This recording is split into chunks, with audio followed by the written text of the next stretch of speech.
G'day guys, Mark here from Waikato Sheds with Andy, one of our new builders. How's it been going, Andy? Yeah, good. All pretty straightforward, so yeah. Nice. So when you last saw us, we just set it out on the pad, and then that day we built up the portals, and then we got a high ab in.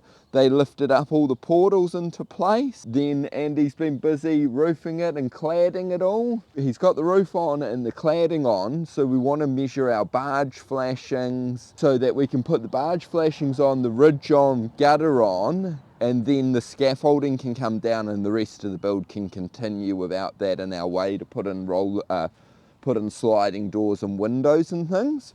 So we're just going to go through and we'll go up the top and show you how to measure your barge flashings. Because we're doing a flashing order, we'll measure and order our roller door flashings and corner flashings.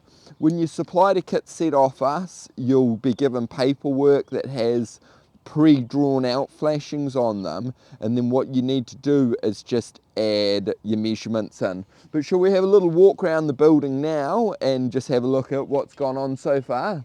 So as you can see, they've clad it all in this beautiful lignite, I think is the name of it.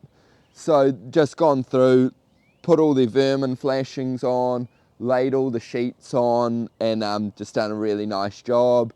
Screwed off every rib, so it looks really good. Come round to the back and there's a lot more action going on round here. It's got triple roller doors at the back going in, which is fantastic. I imagine it's going to be more of a garden shed, this one, so they're going to have lots of access in and out for the ride-on lawnmower and all of your gardening equipment.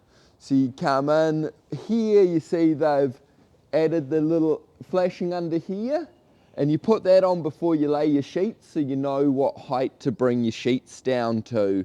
And then afterwards we'll slip a head flashing into there and put our roller door flashings on. If you come on inside, you can see here as they've stood the portals, and then they've put their girts and top hats all on, screwed that all together, cross bracing in on the bays where it's been said to be put in. So just put all that together, done a great job building all their door surrounds everywhere. So it's looking really good, and it's sort of in the final stages now to be done. When you're framing it, do you frame in your PA door and your sliding doors at the time? We don't. What we do is clad it first, build it all, and then you work out the positioning of your door to the ribs on the cladding and mark and cut it out now. So we'll go through that in another video and show you how we do that. But you just build the whole frame first and then you do that afterwards. We're just up here on the scaff and we're going to measure up our barge flashings. So on the site flashing order form that you're given with your kit set, it has a pre-drawn out barge flashing. So the only measurements we need on this is from the end of your wall into your pan for these flashings. If it's a habitable home, it has to come over 2 ribs. For a shed, it can just come over the 1 rib. So similar to how we measure roller door flashings and things, you put your a straight edge off the edge of your tin and then measure across. So you're measuring into this part here on your roof.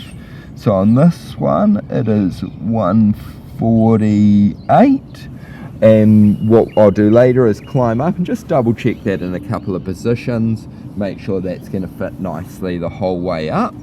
So then on this X is 148, and this Y is where it comes down into here. So they're about 35 mil, but I just make them 30 mil so they're not quite touching the bottom there. So Y 30 mil. So that will be the same for all the 4 barge flashings on the building, and then you just get a length also for your barge flashing.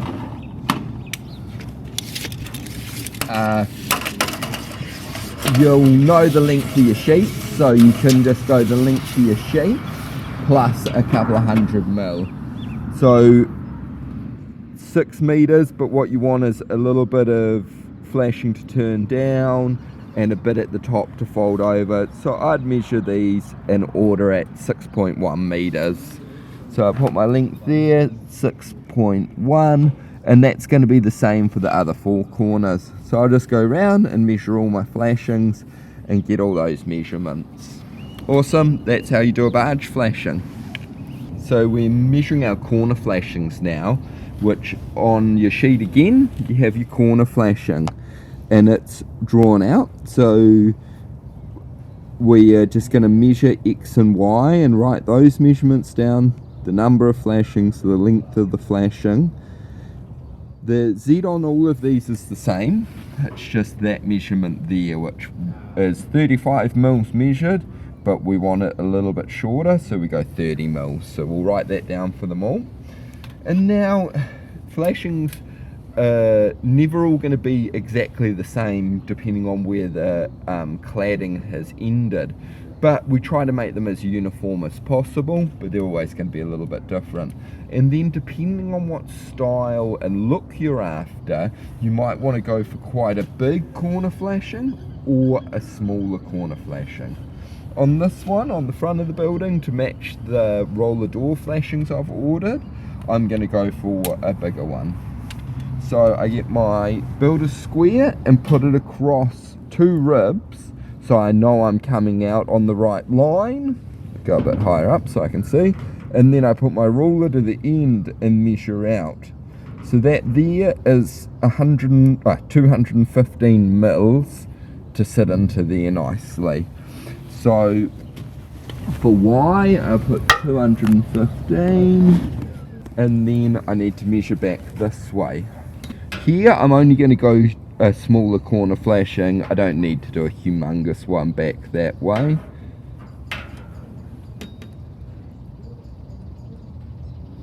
So that's going to be 95 millimeters into there. Put down my 95 mil. Now, when you've ordered all your flashings, you're going to have a whole heap of flashings turn up on site, and it usually takes a week or so for these flashings to be made. So at the time you think, oh, this is going to be easy, I'll get them all, just whip them into place, but it can be a little bit hard to remember and know where to allocate them all to. So this is probably not going to work because the building's wet, but what I like to do is just draw a little picture like that and then put my 2 measurements on, 95, 215. I can write here because when this flashing goes on it's going to cover it and you're not going to see it anymore, but I'll do this where I'm going to put all my flashings, so then when you get your flashings you can measure them right on the inside of your flashings, the measurements each time, and then that's much easier to allocate them to each position rather than having to try to rework out what sizes, because you often get all of your flashings will be very similar sizes, so it becomes a little bit more tricky.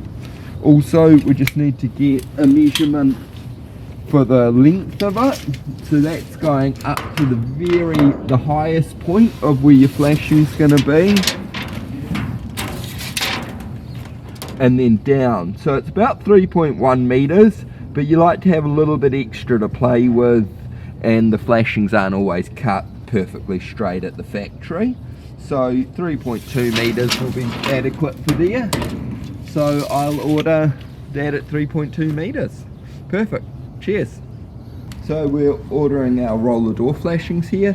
Like the rest of them, they're all put onto the piece of paper, a basic design of it.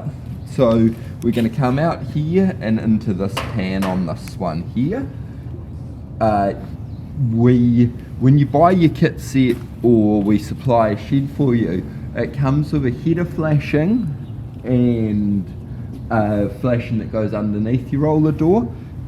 So they come standard, you fit them, and then you order these separately. So same, what we do is put this across, and I'm going to measure that measurement here. it doesn't need to be exactly to the back. It doesn't need to be super tight. There is room for a little bit of tolerance there on this one. 185 mil is going to cover that all up nicely. And then the same thing, I put this across here and measure like this into that pan, or into that there. So that's going to be 165 mils into there. Same thing, always check it in a couple of positions, just because obviously when you're laying your cladding, you're trying to get it as level as possible, but if it's a little bit out, you just want to make sure that you're getting it, because here might be the smallest point and it's a little bit bigger at the top, so you end up wanting to go with your biggest measurement so it fits nicely the whole way. Get an overall measurement again and do that. Here, when you're fitting these, at the top it's simple, it's just a straight cut under your head flashing, but here you want to follow the slope of the pad, come down and then across into this. So if you get a tool called a sliding bevel and you set it to that angle, you're then able, this is obviously not a sliding bevel, you get a sliding bevel, you set it, you can then set that angle to the bottom of your flashing and cut that into position. So same thing, I just go here and write 185 and 165, and then when I have all of those flashings turn up, I know exactly where they all go and I can allocate those and then fit those all up. And obviously just when you're putting your form in, sometimes you're going to have the same colour flashing as the tin, sometimes you've chosen to go for another colour like these customers have to really make it stand out and look a bit bolder. So just remember to put down the colours you want on all your flashing forms. Cheers.